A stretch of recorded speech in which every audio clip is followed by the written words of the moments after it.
Le grand rendez-vous européen avec les Échos et CNews. Nous allons parler de la loi Pacte, une loi de simplification d'aide aux entreprises. Elle a été adoptée vendredi par le Parlement. Elle sera votée solennellement mardi. Mardi, oui. Question de Damien Fleureau, parce qu'il y a un point quand même qui a fait particulièrement débat cette semaine dans l'hémicycle. Oui, un volet très contesté de ce texte. Il s'agit d'Aéroports de Paris. Avec ce vote, alors rien n'empêcherait finalement un groupe étranger, chinois, américain, australien, de devenir le principal actionnaire de cette entreprise, ô combien stratégique. Si. Vous dites Damien Fleureau, je préfère vous couper tout de suite.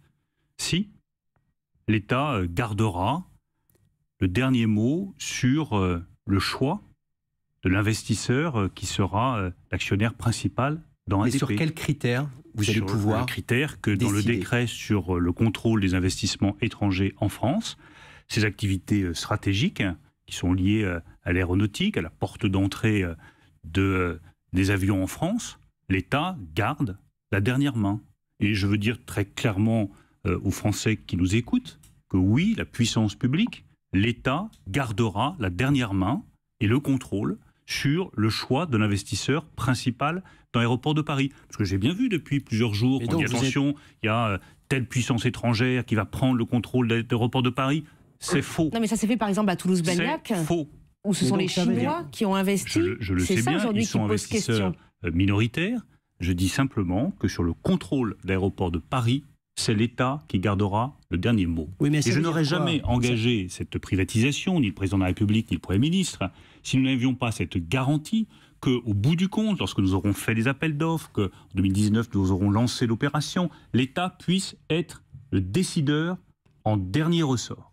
C'est une infrastructure stratégique, l'État doit être le décideur en dernier ressort. Et au-delà de l'investisseur, je rappelle aussi que nous avons mis toutes sortes de garanties dans un cahier des charges qui a été adopté par la loi qui a été examinée cette semaine. Dans ce cahier des charges, qu'est-ce que vous avez?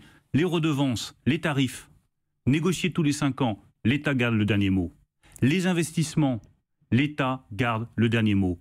Le contrôle des frontières, le contrôle de la sécurité des personnes et des biens, l'État garde naturellement tout le contrôle. Donc je veux vraiment dire à tous nos compatriotes que nous avons fait cette opération en nous assurant du maximum de garanties pour les questions de sécurité, pour les questions d'infrastructures stratégiques et pour les questions de montée au capital. Oui, mais ça veut dire quoi précisément? Parce que vous allez faire un appel d'offres.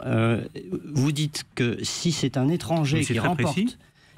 non mais dites-le plus clairement. Si c'est un étranger qui remporte l'appel d'offres, l'État dira non. Je ne dis pas ça. Je dis que l'État aura la possibilité d'examiner qui sera l'investisseur principal et pourra dire c'est oui ou c'est non. Donc vous n'excluez pas que ce soit un étranger malgré tout alors? Je dis qu'on peut parfaitement avoir un fonds étranger qui monte au capital, qui investisse 2%, 3%, 5%, ça ne pose pas de difficulté. Mais si à un moment donné, une puissance étrangère voulait prendre le contrôle de l'aéroport de Paris, la réponse serait non. Le grand rendez-vous européen avec les Échos et CNews.